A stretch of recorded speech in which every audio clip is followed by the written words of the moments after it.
অৰিজিনালে সকলোকে পুনৰ আৱেগিক কৰি দিছে আৰু জুবিনদাৰ গোটেই জীৱন পৰিক্ৰমাৰ বহু কথা এই চিনেমাখনত আগতেই পৰ্ট্ৰে কৰিছে, আগতে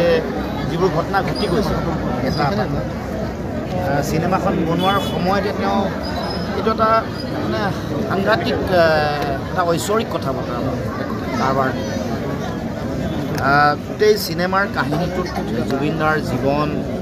তেওঁ শেহতীয়াকৈ কোৱা কথা বতৰা, ৰীতা চৌধুৰী বাইদেউৰ সাক্ষাৎকাৰ, তাৰ মাজত যিবোৰ তেওঁ কথা ক'লে, তেওঁৰ সংগ্ৰাম, লোনলিনেছ, নিসংগতা, তাৰ মাজত থকা যন্ত্ৰণা, জীৱন আৰু অসমৰ বিভিন্ন ঘটনা পৰিঘটনা য'ত জাতীয় জীৱনক কৰা বিভিন্ন ধৰণৰ কথা বতৰা আছে, তাত ৰাজনৈতিক চেতনা, ৰাজনীতি আছে আৰু গোটেই যেন বহু দিনৰ আগতে গোটেই কথা জুবিনদাই ধৰিব পাৰিছিল, নিজে গম পাইছিল। এই যিটো দূৰদৰ্শী চিন্তা, এগৰাকী শিল্পীৰ শিল্প চেতনাই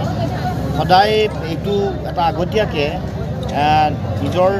চিন্তা দৃষ্টিভংগীত এটা দূৰদৰ্শিতা দিয়ে আৰু সেইটো আজি আমি একেবাৰে গভীৰভাৱে উপলব্ধি কৰিছোঁ।